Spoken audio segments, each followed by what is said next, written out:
हाय दोस्तों, मैं डॉक्टर राम विश्वकर्मा।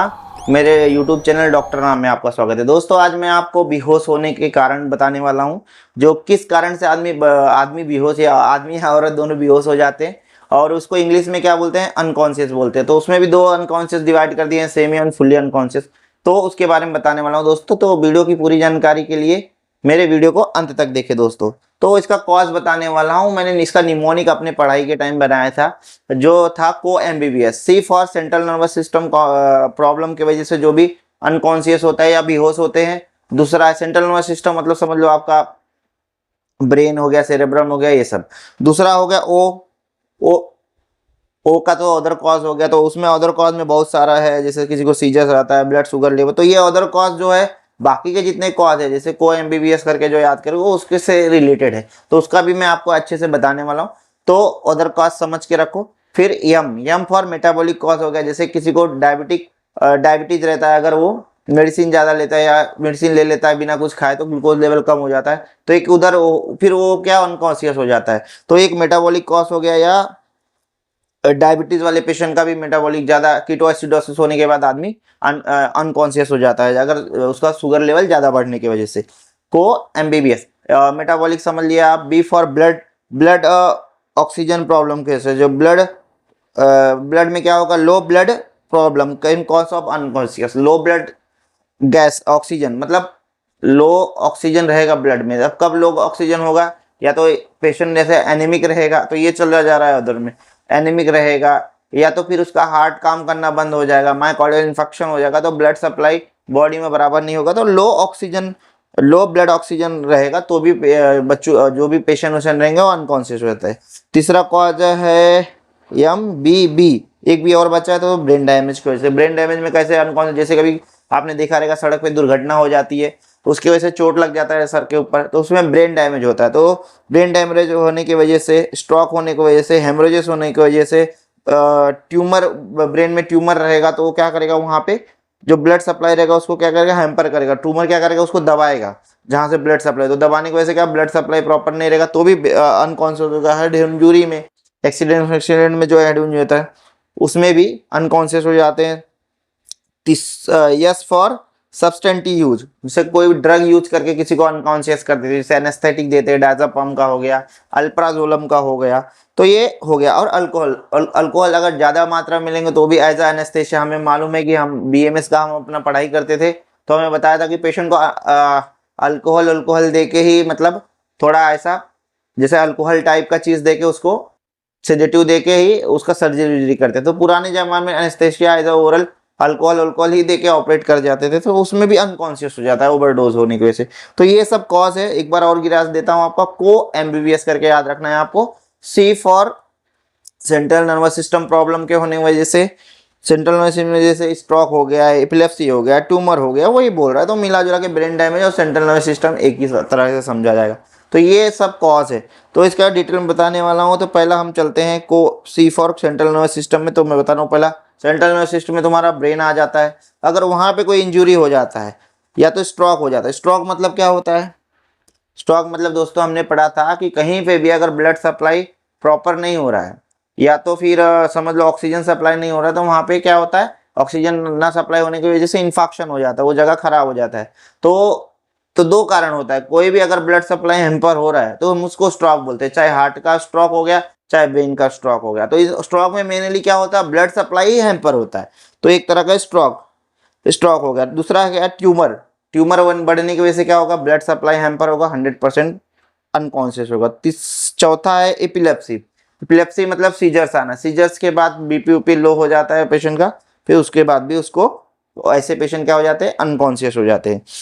दूसरा है अदर कॉज। अदर कॉज में दोस्तों हम चलते हैं, अदर कॉज में है सीजर, वही बताया अभी। लो ब्लड शुगर लेवल, अगर पेशेंट डायबिटिक है और डायबिटीज का गोली वैसे ही खा लिया, अगर मतलब उसने मेडिसिन लेने से पहले मतलब कुछ खाया पिया नहीं है, और कुछ खाना होना बहुत दिन से नहीं खा रहा है, लेकिन क्या कर रहा है वो कि वही दवाई खा लिया, तो क्या होता है, उसका ब्लड ग्लूकोज लेवल कम हो जाता है, उसके बाद वो अनकॉन्शियस हो जाता है। तो ऐसे पेशेंट को क्या करना है, हमको D25% हमको मालूम है ग्लूकोज का, वो लगाते हैं। पेशेंट को एक बॉटल खत्म होते होते ही होश आ जाता है दोस्तों। और लो ब्लड शुगर लेवल कब बोलेंगे, जब 60 या 50 के नीचे आ जाता है तो ब्लड शुगर लेवल लो बोलते हैं। इलेक्ट्रोलाइट इम्बैलेंस, जैसे सोडियम कम हो गया है, पोटेशियम कम हो गया है, तो इसकी वजह से भी पेशेंट ड्रॉजीनेस होकर फिर बाद में पेशेंट अनकॉन्शियस होता है। तीसरा है डर की वजह से, हीट की वजह से, ज़्यादा हीट का एक्सपोजर ज़्यादा हो गया एकाएक, डर हीट का एक्सपोजर होने की वजह से डिहाइड्रेशन भी होने की वजह से भी अनकॉन्शियस हो जाता है। दूसरा क्या रहता है, डर की वजह से भी अनकॉन्शियस हो जाता है, स्ट्रेस में रहेगा, फटीग रहेगा, ज़्यादा पेन हो रहा है। और बहुत लोगों को क्या होता है, बहुत भीड़ भाड़ देख के भी बेहोश हो जाते हैं, तो ये अदर कास्ट में आया था। उसके बाद एम मेटाबॉलिक प्रॉब्लम में हमने पढ़ा था कि डायबिटिक और overdose, diabetic and overdose of diabetic medicine, जैसे समझ लो डायबिटिक में कैसा होता है, अगर डायबिटीज ज़्यादा भी बढ़ गया वो भी प्रॉब्लम देगा, जैसे डायबिटिक कीटोसिडोसिस हो जाता है आगे चल के पेशेंट को, तो डायबिटिक वन वाले को मोस्टली होता है। और दूसरा क्या है कि भैया मेटाबॉलिज्म का प्रॉब्लम है, तो हम जैसे कभी किसी को शुगर का ही प्रॉब्लम है, अब उसने मेडिसिन खाना वाना नहीं खाया और मेडिसिन ले लिया, अब मेडिसिन ले लिया क्या होगा, तो मेडिसिन लेने के बाद उसका क्या हो जाएगा कि भैया शुगर लेवल एकदम ही लो हो जाएगा, फिर वो अनकॉन्शियस हो जाएगा, तो ये मेटाबॉलिक अनकॉन्शियस प्रॉब्लम हो गया अनकॉन्शियस के लिए। तीसरा है उसके बाद बी फॉर ब्रेन डैमेज। अब ब्रेन डैमेज क्यों होगा, या तो इंजरी लग जाए, आपको कभी चोट वोट लग जाए दिमाग की तरफ, सर के ऊपर चोट लग जाए। दूसरा स्ट्रोक की वजह से ज़्यादा बीपी बढ़ गया है। अभी स्ट्रोक के पेशेंट क्या होता है, ज़्यादा बीपी बढ़ जाता है, बीपी ज़्यादा बढ़ने की वजह से होता है ब्रेन में क्या हो जाता है, नस फट जाता है। नस फटना मतलब क्या, ब्लड सप्लाई कम हो गया, ब्लड सप्लाई करने की वजह से नस फट गया, फटने की वजह से यहाँ क्लॉट जमा हो जाता है, उसको हेमाटोमा बोलते हैं, क्लॉट जमा हो जाता है। वो क्लॉट जमा होने की वजह से क्या होगा, फिर वहां पे दिमाग की तरफ प्रेशर आएगा, प्रेशर होने की वजह से क्या होगा, हाथ पैर काम करना बंद हो जाता है या चलने में कोई प्रॉब्लम होता है, तो इसको ही हम लोग बोलते हैं ना पैरालिसिस हो गया उनको। तो कि ज्यादा बीपी वाले को भी पैरालिसिस होता है, लो बीपी वाले को भी पैरालिसिस होता है। लो बीपी वाले को कैसे क्या होता है, जैसे इन्फेक्शन हो जाता है। इन्फेक्शन मतलब क्या होता है कि वहां ब्लड सप्लाई ना पहुंचने की वजह से, ऑक्सीजन ना पहुंचने की वजह से, नरिशमेंट ना पहुंचने की वजह से उस जगह का ब्रेन का डैमेज हो जाता है, उसको इन्फेक्शन बोलते हैं। और दूसरा होता है क्या, ब्लड सप्लाई ज्यादा होने की वजह से, ब्लड प्रेशर ज्यादा होने के वहां पे नस फट जाता है, बीपी ज्यादा बढ़ने की, इसकी वजह से क्लॉट जमा होकर भी पैरालिसिस हो जाता है। तो इसमें दो, ये जो पैरालिसिस है तो ये दो कारण रहते हैं। तो जो क्लॉट जमा होता है वो पैरालिसिस तो मोस्टली रिकवर हो जाता है, लेकिन जो इन्फेक्शन की वजह से, मतलब वहां का जो नस ही डैमेज हो गया है, खून का दौरा ना होने की वजह से, ऑक्सीजन ना जाने की वजह से वहां का ब्रेन का जो पार्ट डैमेज हो वो रिकवरी नहीं होता, तो वो चांसेस कम रहते हैं रिकवरी होने के। तो ये है। ट्यूमर में भी वही है कि ब्लड सप्लाई हैम्पर करेगा, ऑक्सीजन सप्लाई हैम्पर करेगा। हेड इंजरी में ये सब कॉज है ब्रेन डैमेज के। तीसरा है ब्लड ऑक्सीजन प्रॉब्लम।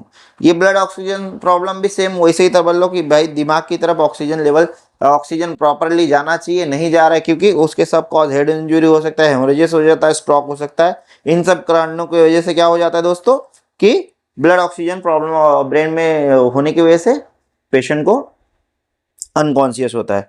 और लास्ट का था सब्सटेंटिव यूज। सब्सटेंटिव यूज में ड्रग एंड अल्कोहल। ड्रग में मतलब जैसे एनेस्थेटिक हो गया, एनेस्थेटिक ड्रग हो गया, नींद वाला दवाई खिला देते तो उसमें भी अनकॉन्शियस हो जाते हैं। जैसे कोई इंजेक्शन देते हैं, बेहोशी का इंजेक्शन, जैसे डायज़ेपम हो गया और अल्प्राजोलम हो गया, ये सब का जो भी मेडिसिन यूज करते हैं, सेडेटिव ड्रग जो बोलते हैं, उसको यूज करने की वजह से क्या होता है, पेशेंट अनकॉन्शियस होता है। दूसरा इसने एक और बताया था कि यस में अल्कोहल, हाँ ओवरडोज ऑफ अल्कोहल ये भी कॉज है कि अनकॉन्शियस हो जाता है। तो दोस्तों ये सब कारण है अनकॉन्शियस के, और इसका ट्रीटमेंट भी अलग अलग है। जो कुछ ऐसा ट्रीटमेंट है कि पेशेंट को हम घर पे ही ठीक कर सकते हैं, अगर कभी ऐसा हुआ तो उसका मैं अलग से वीडियो बनाने वाला हूँ दोस्तों। इस वीडियो को देखने के लिए बहुत ही मैं आभारी हूँ दोस्तों आपका। और इसी तरह के वीडियो के लिए दोस्तों मेरे वीडियो को और मेरे चैनल को लाइक कर सकते हैं, आप सब्सक्राइब कर सकते हैं दोस्तों ये सब तो कारण है। अब इसका ट्रीटमेंट है जो हम खुद कुछ अपने घर पे कर सकते हैं, तो उसके लिए मैं एक अलग वीडियो आपको बना के देने वाला हूं दोस्तों। जो जैसे इमरजेंसी में कभी पेशेंट अनकॉन्शियस हुआ, बेहोश हुआ, उसके लिए क्या ट्रीटमेंट कर सकते हैं, लिमिटेड, हाँ ऐसे हेड इंजरी उसके लिए ट्रीटमेंट नहीं, लिमिटेड जो घर पे कर सकते हैं। जैसे फियर की वजह से हुआ है, हाइपोग्लाइसेमिया की वजह से हो रहा है, तो ऐसे लोग का पेशेंट का ट्रीटमेंट हम घर पे, ब्लड प्रेशर लो हो गया तो ऐसे पेशेंट का ट्रीटमेंट हम घर पे थोड़ा मोस्टली हम प्राइमरी ट्रीटमेंट दे सकते हैं दोस्तों। इसीलिए उसका मैं एक अलग वीडियो बनाने वाला हूँ जिसका ट्रीटमेंट हम दे सकते हैं, ना कि हेड इंजरी का, स्ट्रोक के पेशेंट को घर पे ट्रीटमेंट दे सकते हैं। उसके लिए मैं एक अलग का बनाने वाला वीडियो, तो मेरे चैनल को आप लाइक कर सकते हैं, सब्सक्राइब कर सकते हैं। और कुछ भी प्रॉब्लम रहे दोस्तों या कुछ भी आपको जानकारी चाहिए तो मेरे कमेंट बॉक्स में जाके आप कमेंट कर सकते हैं दोस्तों।